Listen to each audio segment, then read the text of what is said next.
நான் ஒரு கேள்வி கேக்குறேன். ஒரு வேலை, ஒரு பிசினஸ், ஒரு கோர்ஸ், ஒரு கனவு, இப்படி எல்லாத்தையும் ட்ரை பண்ணியும் எனக்கு மட்டும் ஏன் எதுவுமே செட் ஆகல என்று இரவெல்லாம் தூங்காம யோசிச்சிருக்கீங்களா? அப்படி வாழ்க்கையோட போராடி தோத்துட்டேன்னு நினைச்ச ஒருத்தனுக்கு ஒரு யோகி சொன்ன ஒரு வார்த்தை அவன் வாழ்க்கையையே மாத்துச்சு. கடைசி வரை பாருங்க. ஒரு காலத்துல அருண் என்ற 30 வயது இளைஞன் வாழ்க்கையில எப்படியாவது ஜெயிக்கணும் என்று ஓயாமல் ஓடிக்கொண்டிருந்தான். நல்லபடியாக படித்து ஒரு ஐடி நிறுவனத்தில் வேலைக்குச் சேர்ந்தான். சில மாதங்களிலேயே அந்த வேலை பிடிக்கவில்லை, விட்டுவிட்டான். சொந்தமா பிசினஸ் பண்ணணும் என்று கடன் வாங்கி ஒரு பிசினஸ் ஆரம்பித்தான். 6 மாதம் கூட நிற்கவில்லை, நஷ்டம். மீண்டும் புதிய கனவு, யூடியூப். அதிலும் வியூஸ் வரவில்லை, ட்ரேடிங் பணம் போய்விட்டது. டிஜிட்டல் மார்க்கெட்டிங் கிளையன்ட்ஸ் கிடைக்கவில்லை. இப்படியே ஒவ்வொரு 6 மாதத்துக்கும் ஒரு புதிய ஆரம்பம். ஒவ்வொரு ஆரம்பத்தின் முடிவிலும் ஒரு பெரிய தோல்வி. ஆரம்பத்தில் அவனுக்கு ஆறுதல் சொன்னவர்கள் கொஞ்ச நாளில் கேலி செய்ய ஆரம்பித்தார்கள். இவன் எதுக்குமே சரிப்பட்டு வரமாட்டான், வெறும் வாயிலதான் பேசுவான். வீட்டில் மரியாதை குறைய ஆரம்பித்தது. உறவினர்கள் முன்னாடி தலை நிமிர முடியவில்லை.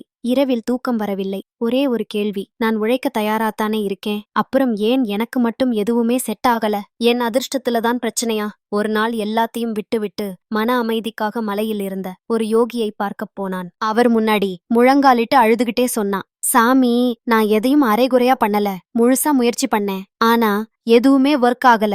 வாழ்க்கையில நான் தோத்துட்டேன். யோகி அமைதியா சிரிச்சார். அருகில் இருந்த ஒரு சிறிய செடியை காட்டினார். அருண், இதை யார் நட்டது? நான் தான் சாமி. தினமும் தண்ணீர் ஊத்துறியா? இல்ல சாமி, ஒரு நாள் ஊத்துவேன், அடுத்த நாள் மறந்துருவேன். யோகி மெதுவாக எழுந்து அந்த செடியை பார்த்து கொண்டே கேட்டார், இந்த செடியை வளர்க்கணும்னு ஆசைப்பட்டு தினமும் வேற வேற இடத்துல மாத்தி நட்டா இது மரமாகுமா? அருண் யோசிக்காமலே சொன்னான், ஆகாது சாமி. யோகி அவனை பார்த்து மெதுவாக சிரித்தார். பிறகு ஒரே ஒரு வார்த்தை சொன்னார், அதுதான் உன் வாழ்க்கையும். நீ உன் வேலையில தோற்கல, உன் பிசினஸ்ல தோற்கல, உன் அதிர்ஷ்டத்திலையும் தோற்கல, உன் மனசுலதான் தோத்துட்ட.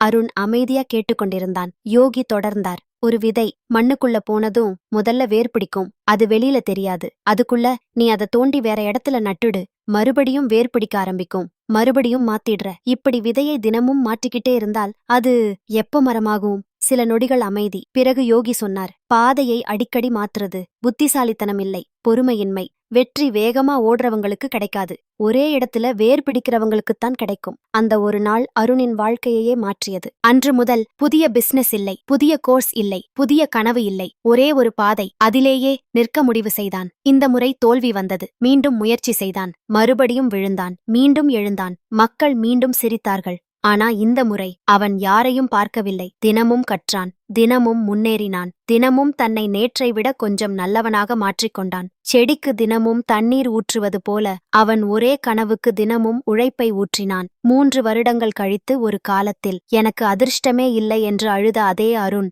இன்று நூற்றுக்கணக்கான பேருக்கு வேலை கொடுக்கிற ஒரு வெற்றியாளனாக நின்றான். ஒரு காலத்தில் அவனை கேலி செய்த அதே உறவினர்கள் இன்று தங்கள் பிள்ளைகளிடம் அருண் மாதிரி விடாம முயற்சி பண்ணு என்று உதாரணம் சொல்ல ஆரம்பித்தார்கள். அருண் அமைதியாக சிரித்தான். ஏன்னா இப்போதுதான் அவனுக்கு புரிந்தது, அதிர்ஷ்டம் வந்தது இல்லை, பொறுமை அதை உருவாக்கியது. கதையின் நீதி, ஒவ்வொரு தோல்விக்குப் பிறகு பாதையை மாற்றாதீர்கள். தேவைப்பட்டால் செய்யும் முறையை மாற்றுங்கள். ஏன்னா விதையை தினமும் இடம் மாற்றினால் அது மரமாகாது. அதேபோல கனவையும் அடிக்கடி மாற்றினால் வெற்றி கிடைக்காது. ஒரே இடத்தில் ஆழமாக வேர்விட்டு நிற்பவர்களுக்குத்தான் ஒரு நாள் உலகம் நிழல் தேடி வரும். இப்போ நீங்க எந்த கனவுக்காக போராடிக்கிட்டு இருக்கீங்க?